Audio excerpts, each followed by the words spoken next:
Welcome to Comex Connects, the podcast where we explore the ideas, technologies, and people shaping the future of work. I'm Nick Cross from Comex. We're Australia's leading digital workspaces and cybersecurity specialist. In each episode, we'll connect with industry experts and thought leaders to uncover how organizations are transforming the way that teams work, stay secure, and thrive in a digital-first world. Let's connect now.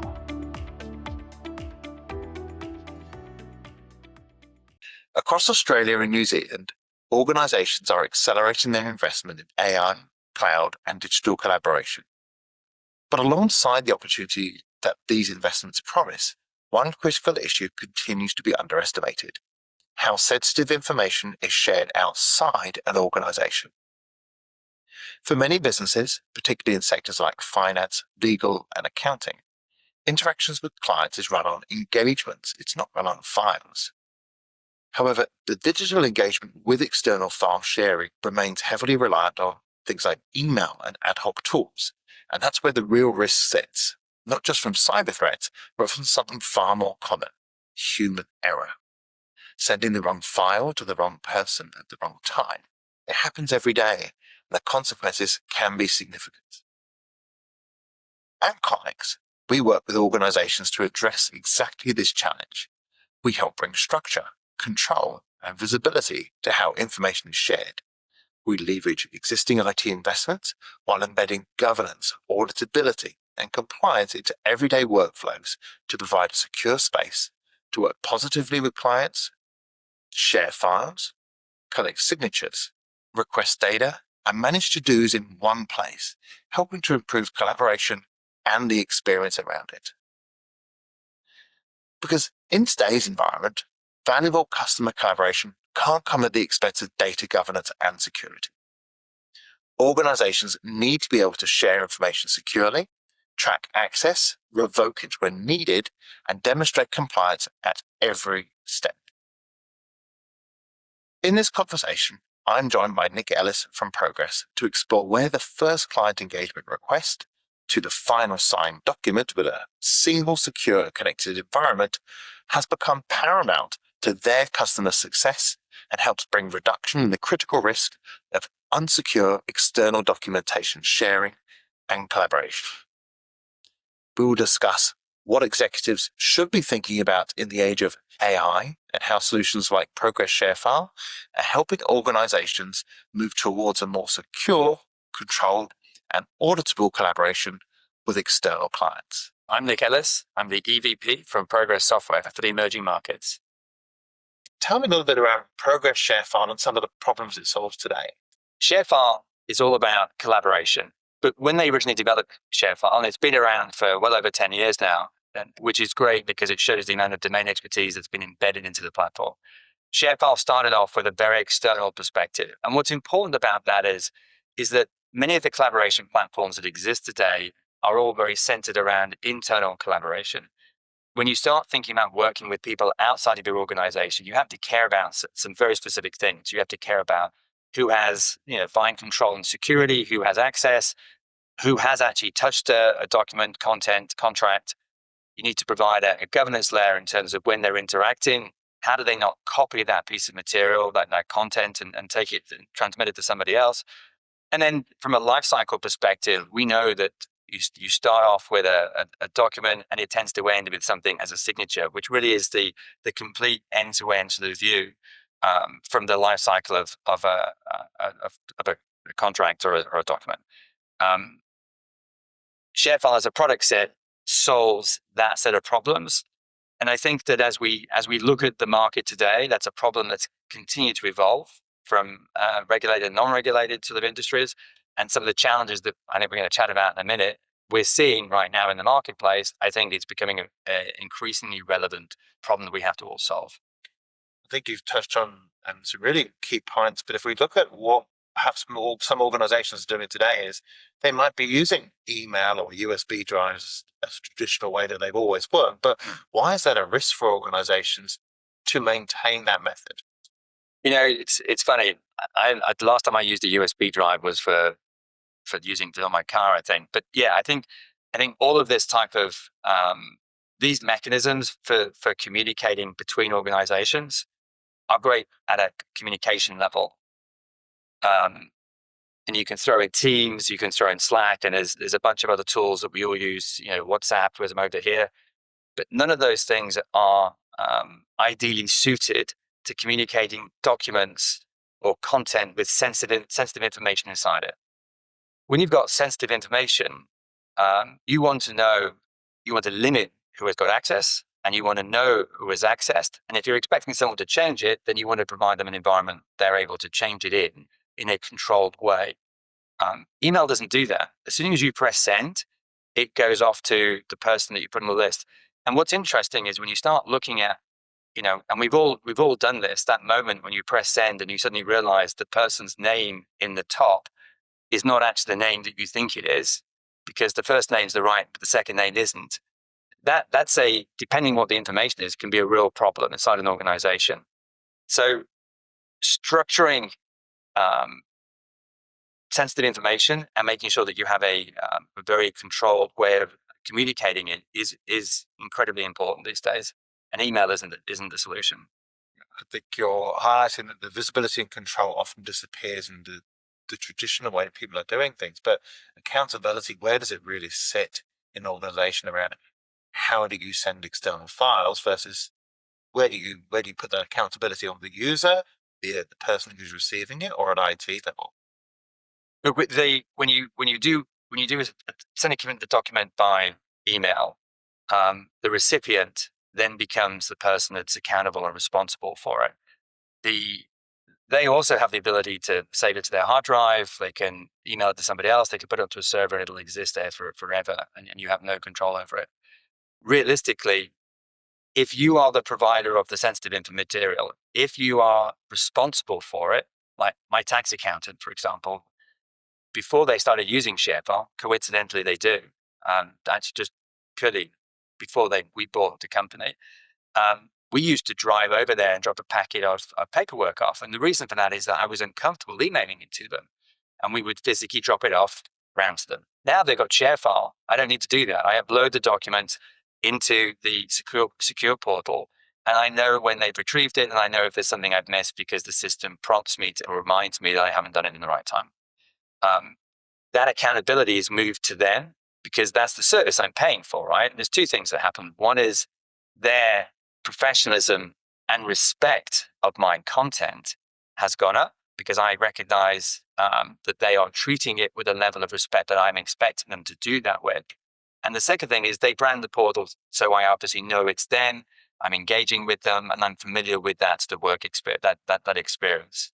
So that's sort of, I think, from an accountability perspective, if you are the provider or the recipient driving the receiving of that information, you need to make sure that you're providing a high quality experience that manages that life cycle. Once we've highlighted that, we've actually helped an organization, a legal customer here, who had an ad hoc way of managing things around getting unstructured data into their environment. And I questioned actually, what's the end client experience like? And I haven't really thought about that. What's the consistent experience like for them? And you've touched on that. That's actually really important, not only for your brand, but the trust element of it.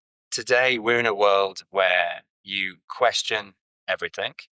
Every email you get, you are suspicious of. Every link you get, maybe I'm just paranoid, but every link I get, I question whether I should click it. And when sending sensitive information, whether it's your bank, whether it's your accountant, whether it's a law firm, you expect a level of control that, as I say, treats my data in the way that I would expect them to treat their own. And if they're asking me to email something, it's a company I won't use anymore. I mean, it's that simple these days. Spoofing emails has become so easy to do at such scale and such a level of accuracy in terms of you cannot expect clients just to treat you because they're familiar with you.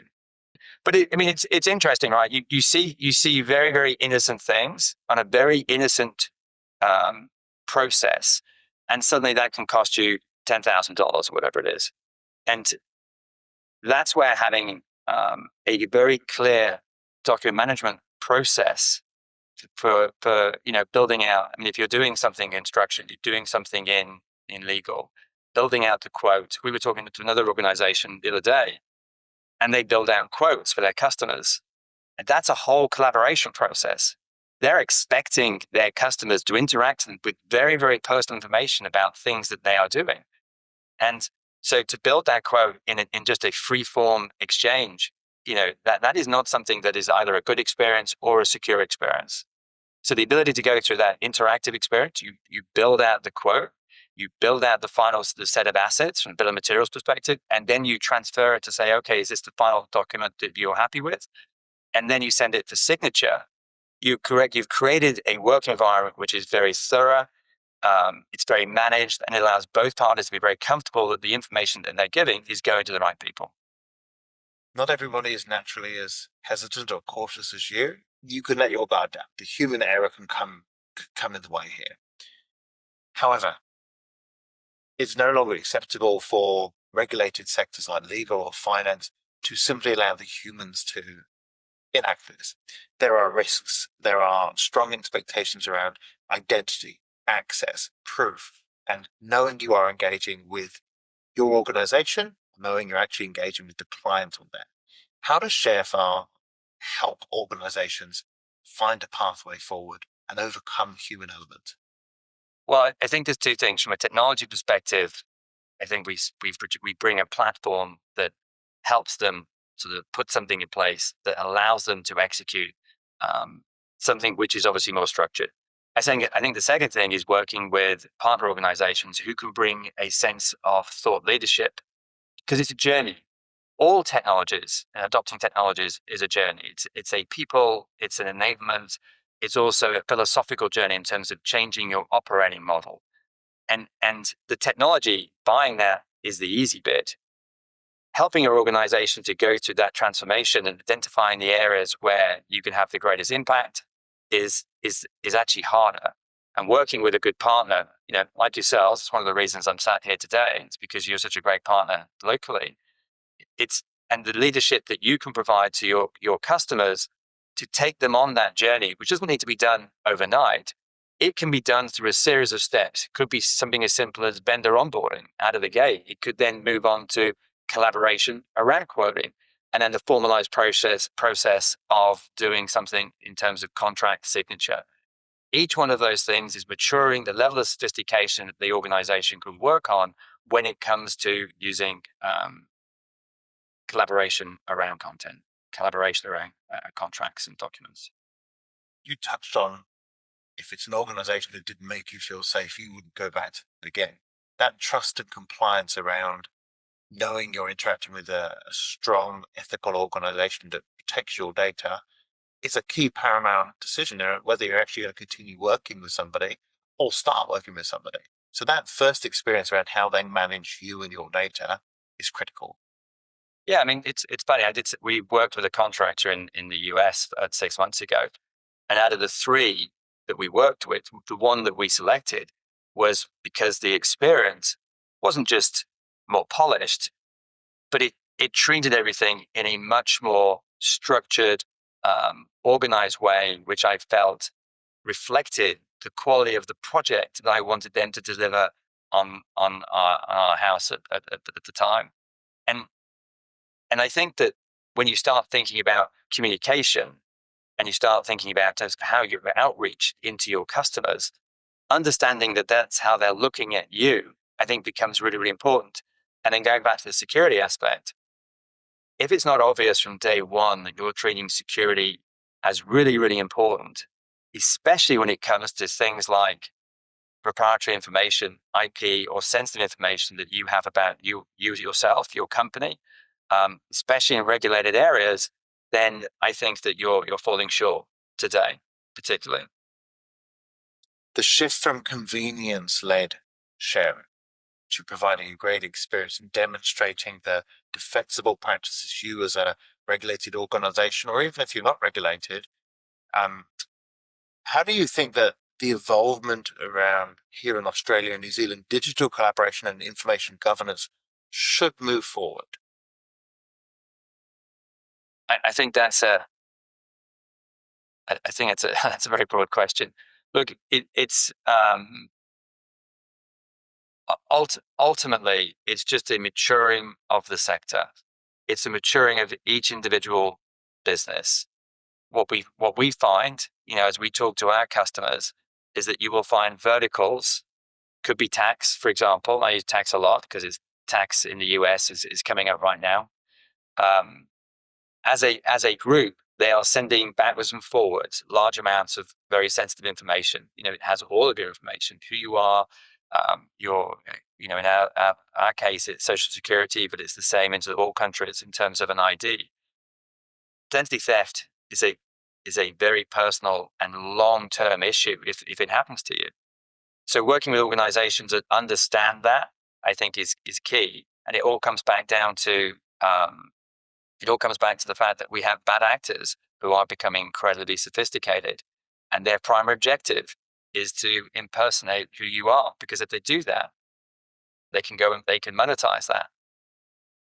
If you were advising a board today about, I suppose, what immediate shift would you prioritize to ensure their organization is ready to secure data controls, and perhaps even looking at how AI can be controlled, what would you advise them? I think there's two things, right? One is the if you're going to go down the AI path and you think that you're going to be successful with AI, if you're not managing your sensitive information in a structured, organized way, why do you think that you're going to have success in working with something which has the ability to accelerate good and bad things very, very quickly?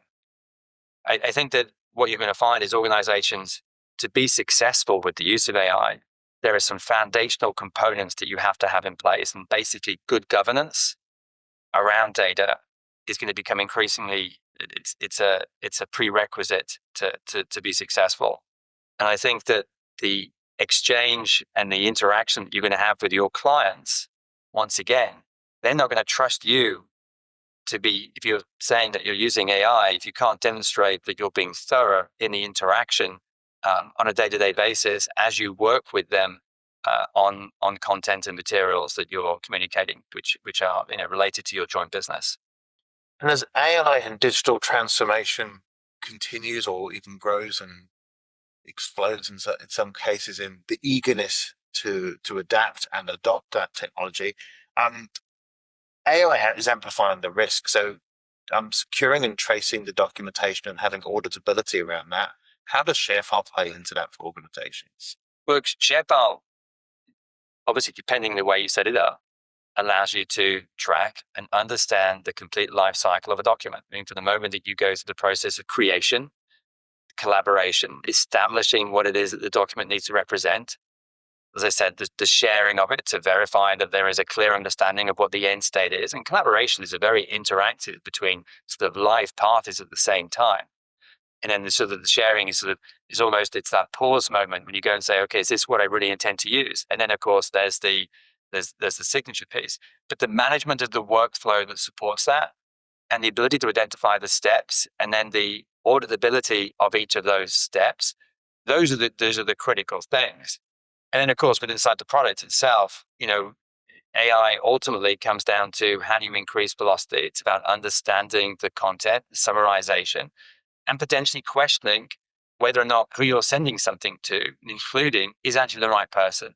So, from an AI perspective, there's good that you can do with it. And ours is operational efficiency, trying to make sure that we can provide you insight around the content. And then secondly, making sure that the decisions that you're making are the right ones. So security, operational impact in a positive way, but governance and auditability around how information flows in an AI world, ShareFile can assist with. I think you can start selling ShareFile inside this market for us. That'd be fantastic. Fantastic.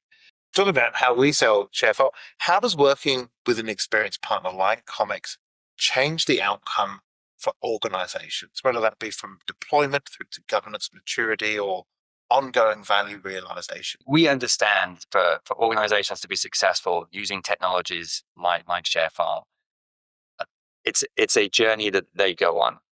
and they're at some level of maturity the day that they start. You bring experience, thought leadership, both in terms of the way to deploy it, how to implement that organization, enable, design the system or configure the system to reflect their business needs. You also understand the technology and what things best make sense to them as a business in terms of achieving their business objectives.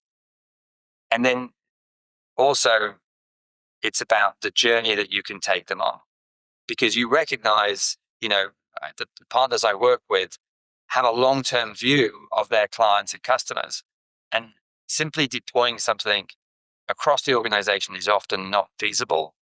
And you have to go and identify things that you can establish a footprint, establish a pilot of understanding, and then you build from that and you go across the organization.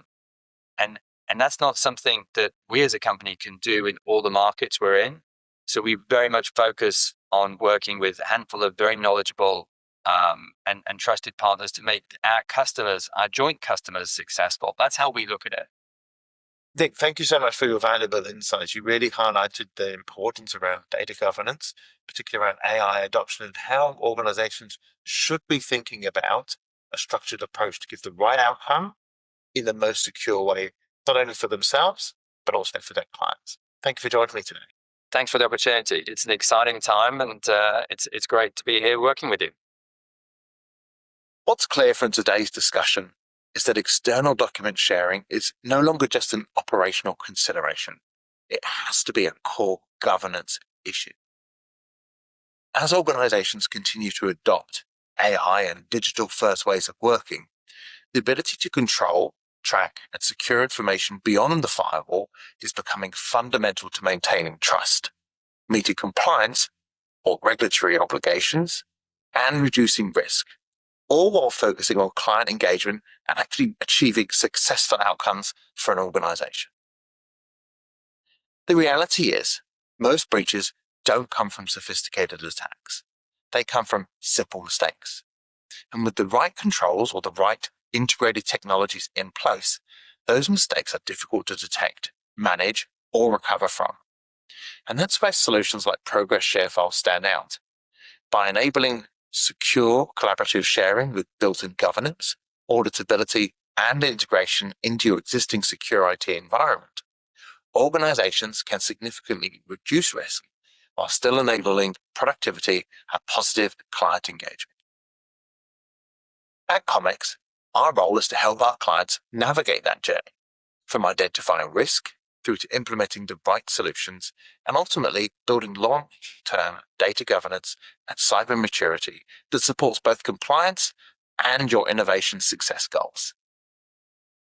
If this is a challenge your organization is facing or something you've started to think more seriously about, we'd welcome the opportunity to understand how Comex might be able to assist your business engage more safely with your clients today. Please contact us directly through teamcomex.com.au. Thank you for joining us with Comex Connects. Thank you for tuning in to Comex Connects.